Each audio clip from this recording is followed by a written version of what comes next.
जय हिंद सभी को। ठीक है, आज हम आपके सामने जितने भी भारत के इम्पोर्टेंट नेशनल हाईवेज़ हैं उनको हम कराने जा रहे हैं। ठीक है, अगर आपको वीडियो अच्छा लगे तो लाइक करना, शेयर करना और हमारे चैनल को सब्सक्राइब करना, ताकि हम इसी तरीके से आपको जितने भी एग्ज़ाम में इम्पोर्टेंट टॉपिक बनते हैं उनको हम आपको कराते चलें। ठीक है, देखिए, और इसे ज़्यादा से ज़्यादा ग्रुपों में शेयर कीजिए।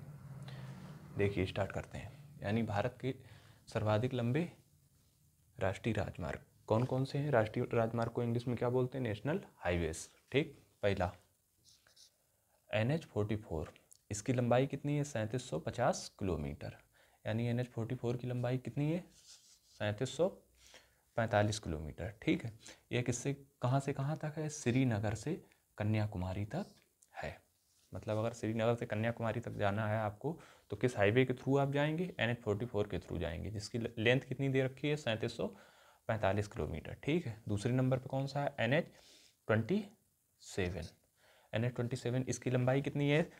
3507, यानी 3507 किलोमीटर इसकी लंबाई है इस हाईवे की। और ये कहाँ से कहाँ तक है? पोरबंदर से सिलचर तक। ठीक, उसके बाद में तीसरा कौन सा है? NH-48, इसकी लंबाई कितनी दे रखी है? 2807 किलोमीटर। ठीक, ये कहाँ से कहाँ तक है? दिल्ली से चेन्नई तक। यानी NH-48 जो है आपका, ये दिल्ली से चेन्नई तक है। ठीक, उसके बाद बात करते हैं NH-52। NH-52 जो है आपका, इसकी लंबाई कितनी दे रखी है? 2317 किलोमीटर। ठीक है, ये कहाँ से? संगरूर से अंकोला तक। यानी संगरूर से अंकोला तक कौन सा हाईवे दे रखा है आपका? NH-52। यानी शुरू स्टार्टिंग के जो आपके ये 3 हाईवेज दे रखे हैं, फर्स्ट, सेकंड और थर्ड, ये आपके इम्पोर्टेंट है। ठीक, इनको आप ज़्यादा ध्यान रखिएगा।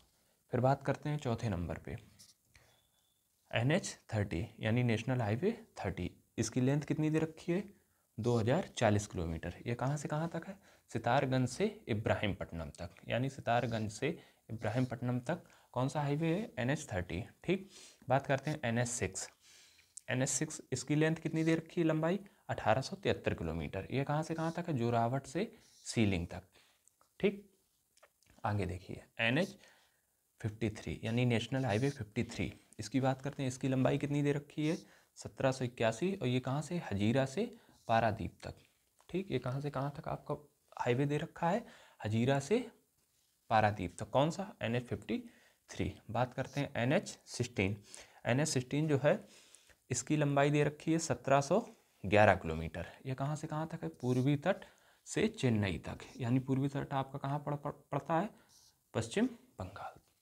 पूर्वी तट आपका कहाँ पर है? पश्चिम बंगाल में। ठीक, यानी अगर आपसे पूछ दिया जाए NH-16 जो है, इसकी लेंथ कितनी है? 1711 किलोमीटर। ये पूर्वी तट से चेन्नई तक का इसका मतलब जो है एरिया दे रखा है। ठीक, उसके बाद बात करते हैं NH-66 नेशनल हाईवे 66। ये जो आपका दे रखा है, इसकी लेंथ दे रखी है 1622 किलोमीटर। ये जो है पनवेल से कन्याकुमारी तक है। यानी आपका पनवेल से कन्याकुमारी तक जाने वाला नेशनल हाईवे कौन सा है? ये आपका NH-66 है। उसके बाद बात करते हैं NH-19 यानी नेशनल हाईवे 19, इसकी लेंथ कितनी दे रखी है आपकी? लेंथ जो है इसकी 1435 किलोमीटर। ये कहाँ से कहाँ तक दे रखा है? दिल्ली से कोलकाता तक। यानी आपसे अगर पूछ दिया जाए कि दिल्ली से कोलकाता तक कौन सा नेशनल हाईवे है, वो आपका NH-19, जिसकी लेंथ 1435 किलोमीटर है। ठीक, इससे बनने वाले जो भी इम्पोर्टेंट आपके पॉइंट हैं वो देखिए। यानी NH-44 में जवाहर सुरंग स्थित है। यानी अगर आपसे पूछ दिया जाए जवाहर सुरंग किस नेशनल हाईवे में है, तो ये आपकी किस में? NH-44 में। ठीक, दूसरा पॉइंट आपका क्या है? NH-44 में 9.2 किलोमीटर लंबी चेनानी नासरी सुरंग, जो कि देश की सबसे लंबी सड़क सुरंग है। अगर आपसे पूछ दिया जाए कि चेनानी नासरी सुरंग जो है, इसकी लेंथ कितनी दे रखी है, तो कितनी है? 9.2 किलोमीटर। ठीक, जो कि कहाँ पर है? नेशनल हाईवे 44 में। तीसरा पॉइंट देखिए, भारत का सबसे छोटा नेशनल हाईवे, मतलब भारत के जो सबसे छोटे नेशनल हाईवे हैं वो कौन कौन से हैं? NH-118 और NH-548, जिनकी लंबाई कितनी दे रखी है? 5 किलोमीटर। यानी भारत के सबसे छोटे नेशनल हाईवे कौन कौन से हैं आपके? 2 हैं। एक तो NH-118, ठीक, 118, और दूसरा आपका कितना है? NH-548। 548। इनकी लेंथ कितनी दे रखी है? 5 किलोमीटर। ठीक, यानी ये 5 किलोमीटर की रेंज में ही बने हुए हैं। कौन कौन से? NH 118 और NH 548। ठीक, जो कि कहाँ पर स्थित हैं? आपके झारखंड और महाराष्ट्र में। ठीक, आगे देखिए, राज्यों में सड़क मार्ग की लंबाई में प्रथम स्थान किस राज्य का है? आपका महाराष्ट्र का। ठीक, अगर सड़कों की बात की जाए कि राज्यों में सड़क मार्ग की लंबाई में प्रथम स्थान किस राज्य का है, तो वो किसका स्थान है?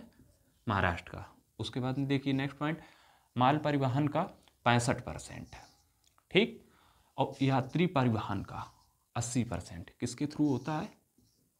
सड़कों के द्वारा। अगर आपसे पूछ दिया जाए कि सड़कों द्वारा जो ट्रांसपोर्टेशन होता है, माल का आवागमन, इंपोर्ट एक्सपोर्ट जो होता है, वो कितने % होता है? 65%। और यात्रियों का आना जाना कितने % होता है बाया रोड? वो 80% आपका होता है जाके। नेक्स्ट पॉइंट देखिए, विश्व का सबसे ऊंचा सड़क मार्ग, ठीक, लेह श्रीनगर मार्ग है। ये कहाँ पर स्थित है? काराकोरम में। काराकोरम दर्रा जो है आपका, उसी में। ये काराकोरम दर्रा आपका कहाँ पर है? बताया था आपको, लद्दाख में। काराकोरम दर्रा कहाँ पर स्थित है? लद्दाख में को पार करता है। इसकी ऊंचाई कितनी आपकी है? 3450 मीटर। ठीक, इसे राष्ट्रीय राजमार्ग 1D घोषित किया गया है। ठीक, यानी अगर आपसे पूछ दिया जाए कि विश्व का सबसे ऊंचा सड़क मार्ग कौन सा है, वो लेह और श्रीनगर का मार्ग है। ये कहाँ पर स्थित है? आपका काराकोरम दर्रे में। काराकोरम दर्रा आपका कहाँ पर स्थित है? लद्दाख में। इसकी लेंथ कितनी दे रखी है, यानी इस सड़क मार्ग की लंबाई कितनी है? 3450 मीटर। इसे क्या नाम दिया गया है? 1D, यानी नेशनल हाईवे 1D इसको कहा गया है। ठीक, आगे देखिए, भारत दुनिया का सेकेंड सड़क नेटवर्क वाला देश है। ठीक, यानी भारत दुनिया का दूसरा सड़क नेटवर्क वाला देश है। ठीक, आखिरी पॉइंट देखिए, भारत के पूर्वी लद्दाख के उमलिंगला पास में दुनिया की सबसे ऊंची सड़क बनाने में कामयाबी हासिल की। मतलब भारत ने जो है दुनिया की सबसे ऊंची सड़क बनाने की कामयाबी हासिल की है। ठीक, जिसकी ऊंचाई कितनी दे रखी है? 19,300 फीट। और यह रिकॉर्ड इससे पहले, भारत से पहले किसके पास था? बोल्विया के पास में। ठीक, यानी अभी भारत ने इसमें रिकॉर्ड हासिल कर लिया है, फर्स्ट स्थान पर भारत है। इससे पहले ये रिकॉर्ड किसके हाथ में था? बोल्विया के पास में।